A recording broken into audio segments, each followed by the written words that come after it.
पहले श्रद्धा और अब निक्की यादव, इन दोनों कहानियों ने अंदर तक झकझोर कर रख दिया है। और इन दोनों कहानियों में एक समानता है कि दोनों लड़कियां अपने परिवार से पूरी तरह कटी हुई थी। श्रद्धा जहां अपने मां बाप को ये कहकर आई थी कि आप हमसे मतलब मत रखेगा, तो निक्की यादव जो नोएडा में एक यूनिवर्सिटी में पढ़ाई करती थी, उसके मां बाप को यह नहीं पता था कि बीते 5 सालों से वो एक लड़के के साथ लिविंग रिलेशनशिप में है और क्या उसकी जिंदगी में चल रहा है।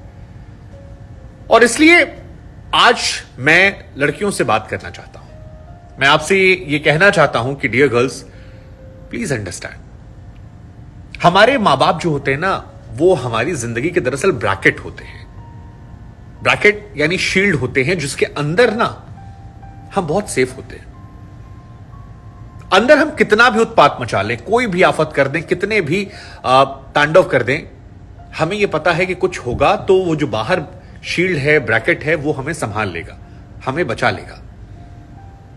यह सच है कि उनके तरीके कई बार हमारे तरीके से अलग होते हैं, उनकी सोच जो है हमारी सोच से अलग होती है। लेकिन आज मैं आपसे रिक्वेस्ट करना चाहूंगा कि अपने मां बाप पर कभी डाउट मत कीजिएगा, क्योंकि अंत में वही काम आते हैं, वही साथ आते हैं। हम उनसे लड़ते हैं, झगड़ते हैं, उन पर शक करते हैं, 4 दिन के रिश्तों को लेकर उनकी जीवन भर की तपस्या पर सवाल उठाते हैं, पर वही हैं जो हमारे सके होते हैं, बाकी सब। और जिसने भी ये सोचा कि हम बड़े हो गए, हमें क्या जरूरत है मां बाप की, हमें क्या लेना देना, तो याद रखना कि मां बाप का साया जब हट जाता है ना, तो कई बार हम ऐसे दलदल में फंस जाते हैं जहां से निकलना बड़ा मुश्किल होता है। उतार चढ़ाव जिंदगी का नाम है और इस चीज को आपको समझना पड़ेगा। इसके साथ ही आपसे मेरी गुजारिश ये भी है लड़कियों की या लड़कों से भी है कि प्लीज टॉक्सिक रिलेशनशिप में अगर आप हैं तो आप संभल जाइए। अगर आपको पहली बार किसी ने गाली दी, उस दिन विरोध कर दीजिए। या आप अपने प्यार का भला कर रहे हैं कि किसी इसको सहकर आप अपने प्यार पर एहसान नहीं कर रहे हैं, आप अपने प्यार को बर्बाद कर रहे हैं।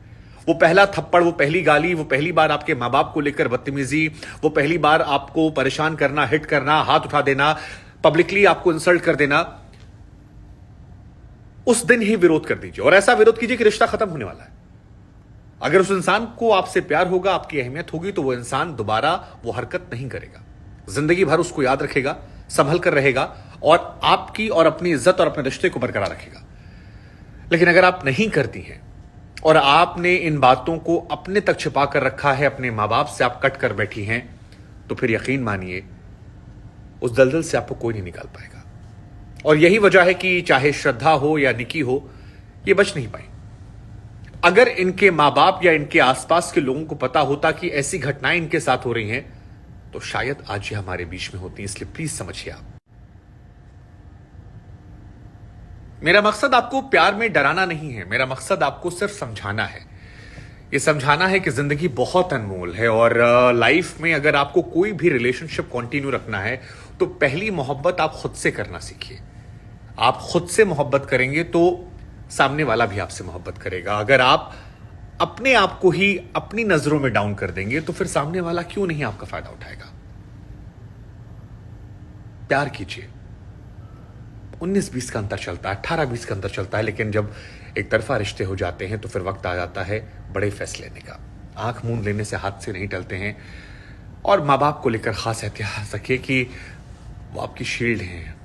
उस शील्ड के अंदर आप प्रोटेक्टेड हैं। जब तक वो हैं तब तक आप उनके बच्चे हैं। और अपने बच्चों के लिए कोई भी माँ बाप किसी भी हद तक चलाता है। वो 1-2 मेंबर फैमिली में होने चाहिए, 1-2 ऐसे दोस्त जिनसे आप दिल की सारी बातें शेयर कर सकें। अच्छी वाली मत कीजिए, चल जाएगा, लेकिन जिस दिन आपके चेहरे पर पहला तनाव आए, बताइए उनसे। आप अगर ये सोच रहे हैं कि उन्हें ना बताकर उनकी मुश्किलें आसान कर देंगे, तो आज जाकर पूछ लीजिए श्रद्धा के पापा से या फिर निकी के पापा से, जिन्हें पता तक नहीं था हुआ क्या। निकी केस में उसके पापा कुछ भी नहीं पता था लड़की क्या कर रही है। वो तो बेचारे अपनी बच्ची को पढ़ाने दिल्ली भेजे थे। प्लीज अंडरस्टैंड, ये आपके लिए है। प्लीज याद रखिएगा और अपने दोस्तों को भी बताइएगा।